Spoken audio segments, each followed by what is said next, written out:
Hi verse, నేను మీ doctor ఎంజెడ్ఏ Askari, MD Unani.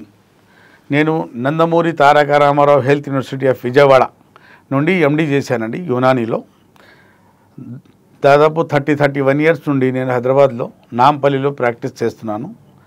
మగవాళ్లలో అంగస్తంభన వచ్చిన అంగస్తంభన సమస్య అంటే ఎరెక్టైల్ డిస్ఫంక్షన్ సమస్య, అలాగే ప్రీమ్యాచ్యూర్ ఎజాకులేషన్, సంతానలేమి సమస్య, అలాగే సుఖ వ్యాధులు, ప్రాస్టిట్యూట్ దగ్గర వేశ్యాస్ దగ్గరికి వెళ్ళేసి సుఖ వ్యాధులు అంటించుకుంటారు. జెనిటల్ హెర్పిస్, గనేరియా, సిఫిలిక్స్ ఇట్లాంటి వ్యాధులకు మా దగ్గర ట్రీట్మెంట్ ఉంటుందండి. అలాగే మీ వీర్య కణాలు తగ్గిపోయినా, సంతానలేమి సమస్య వచ్చినా, అలాగే అంగం సైజ్ తగ్గినా, అంగం వంకరైపోయినా, అంగం పల్సగైపోయినా, షుగర్ వల్ల వచ్చే అంగస్తంభన సమస్య, ఈ అన్నిటికీ నేను చూస్తానండి. అలాగే ప్రాస్టేట్ గ్రంథి పెరిగిపోయినా, స్ట్రిక్చర్ ఆఫ్ యూరిథ్రా, మన మూత్రం ద్వారం ఎక్కడైనా ఒత్తుకుపోవటం వల్ల యూరినేషన్లో మన మూత్ర విసర్జనలో ఇబ్బందిగా ఉండటం, యూరిన్ పూర్తిగా పాస్ కాకపోవటం, పాస్ అయినా నొప్పిగా చాలా కష్టంగా పాస్ చేయడం, ఈ అన్ని ఇబ్బందులకు నేను చూస్తానండి. ఇవాళ నా టాపిక్ వచ్చేసి మగవాళ్లలో చాలా పెళ్ళైన వాళ్లకు వేధిస్తున్న ప్రాబ్లం ఏంటంటే శీఘ్రస్ఖలనము, అంటే ప్రీమ్యాచ్యూర్ ఎజాకులేషన్, శృంగారంలో సెక్స్లో అసంతృప్తి. అంటే మనకు సెక్స్ చేయాలనిపించినా, సెక్స్ చేసేటప్పుడు ఇంకా చేయాలనిపించినా చేయలేని స్థితిలో ఉంటాము. దానికే శీఘ్రస్ఖలనం అంటారు. ఒక్కసారి మనం యోనిలో అంగం ప్రవేశపెట్టాక ఎంతసేపులో బయటికి రావాలి, అంటే వీర్యం బయటికి రావాలి, ఎజాకులేషన్ కలగాలి అని చాలా మంది మాకు అడుగుతుంటారు. సార్, ఒక మగవాడికి సెక్స్ టైం ఎంత ఉండాలి అని అడుగుతుంటారు. దానికి అసలు నేనేం చెప్తానంటే, సెక్స్ చేసేటప్పుడు గడియారం చూడకూడదు. ఫస్ట్ మన పార్ట్నర్ సుఖపడే వరకు సెక్స్ చేస్తూనే ఉండాలి, అది టైమింగ్ అనేది. ఆమె 2 నిమిషాలు సుఖపడితే అట్ని టైమింగ్ ఉన్నట్టే. ఆమె 5 నిమిషాల సుఖం తర్వాత 5 నిమిషాల లోపల సుఖపడితే నీకు అదే టైమింగ్ ఉండాల్సిందే. ఆమె 10 నిమిషాలు పట్టినా 10 నిమిషాలు నీకు ఉండాల్సిందే. ఇప్పుడు టైమింగ్ చాలామంది ఏమంటారు, 2 నిమిషాలు గీత గీసుకొని సెక్స్ చేస్తే మన పార్ట్నర్ సుఖపడకపోవచ్చు 2 నిమిషాల్లో. అంటే మనమే ముందు ప్లెజర్ పొందినట్టే కదా, ఆమెకు అసంతృప్తిగానే ఉంటుంది. మరి సెక్స్ టైమింగ్ ఎలాంటిదంటే మన పార్ట్నర్ తెలుసుకోవాలి, మన పార్ట్నర్ ఎంతసేపులో సుఖపడుతుంది, దాన్ని బట్టి మనం సెక్స్ చేయాలి.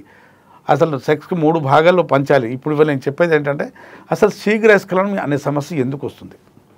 ఇప్పుడు మనం అంగం యోని లోపల పెట్టి 2-3 స్ట్రోక్లకే వీర్యం తన్నుకుంటూ బయటకు వచ్చేస్తుంది. మనకు ఇష్టం లేకుండానే, మన ప్రమేయం లేకుండానే వీర్యం తన్నుకుంటూ బయటకు వచ్చేస్తుంటుంది.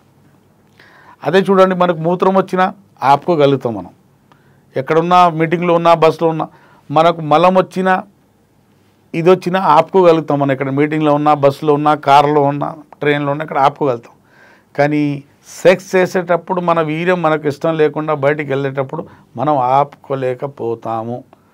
ఈ 2 ఆపుకుంటున్నాం, 3 ఎందుకు ఆపుకోలేకపోతున్నాం అంటే దానికి బలమైన కారణాలు ఉన్నాయండి. అసలు ఆ కారణాన్ని మీరు వింటే మీరు కూడా మారుతారు. రాబోయే యూత్ మారుతారనే ఆకాంక్షతో నేను చెప్తున్నాను. రాబోయే తరానికి, రాబోయే యువతరానికి మార్చే ఆ కంకణం కట్టుకొని కూర్చున్నామండి ఇక్కడ మేము. ఎందుకంటే హస్తప్రయోగం వల్ల ఎన్ని నష్టాలు జరుగుతాయి వాళ్ళ మీరు వినాలి. ఇప్పుడు మన బ్రెయిన్లో సెక్స్ సెంటర్ ఉంటుందండి. ఆ సెక్స్ సెంటర్లో ఒక కెమికల్ ఉంటుంది, సీరోటోనిన్ అనే కెమికల్ ఉంటుంది. ఆ కెమికల్ లోపించినప్పుడు మన అంగం చుట్టుపక్కల ఉన్న కండరాలు, నరాలు, రక్తనాళాలు పట్టుతత్వం కోల్పోతుంది అక్కడ. ఇది ఏం చేస్తుంది, ఈ సీరోటోనిన్ అనే హార్మోను, న్యూరో హార్మోన్ అంటారు దానికి, న్యూరో హార్మోన్. మోడర్న్ సైన్స్ ఇప్పుడు చెప్తుంది, హస్తప్రయోగం చేసే వాళ్ళలో సీరోటోనిన్ అనే కెమికల్ తగ్గటం వల్ల శీఘ్రస్ఖలనం అనే సమస్య మీకు వస్తుంది. హస్తప్రయోగం చేసే వాళ్ళలో ఈ కెమికల్ తగ్గుతున్నట్టు స్టడీస్ చెప్తున్నాయండి. చాలామంది డాక్టర్లు చేసుకుంటారా బాబు, ఉద్యమంలో కొట్టుకుంటారా బాబు అంటున్నారు. కానీ తప్పు. ఎవడు ప్రకృతి విరుద్ధంగా వెళ్ళి హస్తప్రయోగం చేస్తాడో వాడికి కొన్ని నష్టాలు తప్పవు. నష్టాలంటే ఇదే, శీఘ్రస్ఖలన సమస్య అనేది బిరుదు మీద వచ్చి పడుతుంది మీకు. అదొక బిరుదు రివార్డు దేనికోసం వచ్చింది? హస్తప్రయోగం వల్ల. ఏమైంది? టైమింగ్ పోయింది, అదొక కారణం. ఇంకోటి అంటే మనకు 13 నుండి 19 ఈ టీనేజ్ అంటారు, ఈ వయసులో హస్తప్రయోగం మొదలు పెడతాం మనం. అంటే తెలిసి తెలియని వయసులో హస్తప్రయోగం మొదలుపెట్టి ఎవరైనా వస్తారో ఎవరైనా చూస్తారో అని తొందర హస్తప్రయోగం చేసి వీర్యం బయటికి తీసేస్తుంటాం. తొందరగా ప్లెజర్ పొందుదాం, ఎవరు చూస్తే కొడతారు ఇంట్లో వాళ్ళు అని, లేకుంటే తిడతారు, ఎవరు తిట్టినా తిట్టకపోయినా కొన్ని సందర్భాల్లో మనకు ప్రెజర్ కలుగుతుంది కదా, తొందర వేసి బయటికి తీసేస్తాను. అదే అలవాటు బ్రెయిన్కి పడిపోతుంది. ఒక టైమింగ్ సెట్ చేసుకున్నారు, వీర్యం బయటికి తీసే టైమింగ్ మీరు బ్రెయిన్లో మీరు ఫిక్స్ చేసుకున్నారు. అదే సెక్స్ మొదలు పెట్టాక కూడా అదే టైమింగ్ వస్తుంది. మీరు హస్తప్రయోగం చేసే టైమింగ్ ఏది ఉందో సెక్స్ చేశాక కూడా అదే టైం మొదలవుతుంది, మీకు అదే టైం ఉంటుంది. ఒకటి హ్యాబిట్ పడింది మీ బ్రెయిన్కు తొందర బయటికి తీసేది. రెండోది కెమికల్ సీరోటోనిన్ అనే కెమికల్ తగ్గటం వల్ల టైమింగ్ తగ్గిపోయింది. మూడోది ప్రథమంగా ఇక్కడ ఏంటంటే అంగం ముందు భాగం, ఈ భాగం మొండ ఉంది కదండి, దీనికి బుల్లెట్ అంటారు, గ్లాన్స్. ఈ గ్లాస్ ముందు భాగంలో చాలా సంఖ్యలో ఇక్కడ నరాలు వేల సంఖ్యలో వచ్చి నరాలు ఇక్కడ ఎండ్ అయిపోతాయి, ముగింపు, ఆ నరాలకు ముగింపు ఉంటుంది. ఇక్కడ ఈ నరాలలో ఈ ముందు భాగంలో సబ్స్టెన్స్ పి అనే కెమికల్ కూడుకోవటం వల్ల ఈ భాగం సెన్సిటివ్గా మారుతుంది, స్పర్శ అతిగా మారుతుంది. ఈ భాగం మన పార్ట్నర్ చేయి తగలంగానే, యోని తగులుతుండగానే, లేకుంటే ఆమె తొడలు మన అంగానికి తగిలిన, ఆమె శరీరం మన అంగానికి తగిలిన, చేయి తగిలిన వీర్యం తన్నుకుంటూ బయటకు వస్తుంది. ఇంకా సెక్స్ మొదలు పెట్టలేదు, అంగం లోపల పెట్టలేదు, అప్పటికే మన వీర్యం బయటికి తన్నుకుంటూ వస్తుంది. ఎందువల్ల ఈ ముందు భాగం స్పర్శ, పెనిస్, సెన్సిటివ్ పెనిస్, ఈ పెనిస్ సెన్సేషన్ బాగా పెరిగిపోవటం వల్ల ఈ సమస్య వస్తుంది. ఎందువల్ల అతిగా హస్తప్రయోగం చేయటం వల్ల ఈ భాగం ముందు భాగం సెన్సిటివ్గా మారుతుంది. సీరోటోనిన్ తగ్గింది, ఇక్కడ సబ్స్టెన్స్ పి అనే కెమికల్ పెరిగిపోయింది, నరాల మీద పట్టుతత్వం తగ్గిపోయింది, కండరాలు కూడా వీక్ అయిపోయాయి. అలాగే వీర్యము, మన వీర్యం చిక్కదనం కూడా, దానికి విస్కాసిటీ అంటారు. ఇప్పుడు ఇక్కడ టేబుల్ మీద నీళ్ళు వేస్తే తొందర పడిపోతుంది కింద, అదే తేనె వేయండి తొందర పడదు, టేబుల్ మీద కింద పడడానికి టైం పడుతుంది. వాటర్ విస్కాసిటీ కన్నా తేనె విస్కాసిటీ చాలా చిక్కగా ఉంటుంది తేనె, కాబట్టి పడుతూ టైం పడుతుంది కిందికి పడటానికి.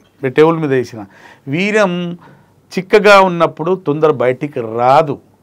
అది ఎప్పుడు బయటికి వస్తుందంటే పల్చగా అయినప్పుడు, మరీ పల్చగా వాటర్ లాగా అయినప్పుడు, కొంచెం మలం పెట్టి అంటే ఇక్కడ పెద్ద మోషన్ కూర్చొని ముక్కినా కూడా 2-3 చుక్కలు బయటికి వస్తుంది, లేకపోతే తుమ్మినా కూడా 2-3 చుక్కలు బయటికి వస్తుంది. అమ్మాయితో మాట్లాడిన ప్రీకం అంటారు దీనికి, ఫోన్ల మీద మాట్లాడిన లేదా ఊహించినా కూడా 2-3 చుక్కలు బయటికి వచ్చేస్తుంటుంది. యూరిన్ పోయినా యూరిన్ ద్వారా కూడా, మూత్రం ద్వారా స్పెర్మేచోరియా అంటారు, బయటికి వచ్చేస్తుంటుంది. ఇవన్నీ ఏంటంటే మనం ప్రకృతికి విరుద్ధంగా వెళ్ళి భిన్నంగా వెళ్తే ఇవన్నీ బిరుదులు అన్నట్టు పరిణామాలు చాలా తీవ్రంగా మన మీద వచ్చి పడతాయి. శీఘ్రస్ఖలన సమస్యకు ముఖ్య కారణం ఏంటంటే హస్తప్రయోగమే. కొందరు బోర్లో పడుకొని బెడ్ మీద అంగానికి బాగా రాపిడి చేస్తారు, వాళ్ళకు కూడా ప్రోన్ మాస్టర్బేషన్ అంటారు. దానివల్ల కూడా అంగం ఆకారం పాడైపోతుంది, రూట్ ఆఫ్ ది పెన్నిస్ పాడవుతుంది, అలాగే మీ టైమింగ్ పాడవుతుంది. ఈ విన్నారు కదండి, శీఘ్రస్ఖలనం కోసం మా దగ్గర చక్కటి మందులు, శాశ్వత నివారణ, మీరు సెక్స్లో పవర్ పెంచుకోవచ్చు, అలాగే సెక్స్లో టైమింగ్ డ్యూరేషన్ కూడా పెంచుకోవచ్చు. మీరు లోకాన ఏ మూలాన ఉన్నా నాకు వింటున్నారు కదండి, ఈ సమస్యలు మీకు ఉండి ఉంటే, సుఖ వ్యాధులు, జెనిటల్ హెర్పెస్, మీకు ప్రాస్టేట్ గ్లాండ్ పెరిగిపోయింది అనుకోండి, మూత్రం ద్వారం, stricture of urethra, genital herpes, syphilis, gonorrhoea, అంగంలో స్తంభన తగ్గిపోవడం, సంతానం లేని సమస్య ఉండటం, ఈ అన్నిటి కోసం చక్కటి పరిష్కారం, శాశ్వత పరిష్కారం ఉంటుంది.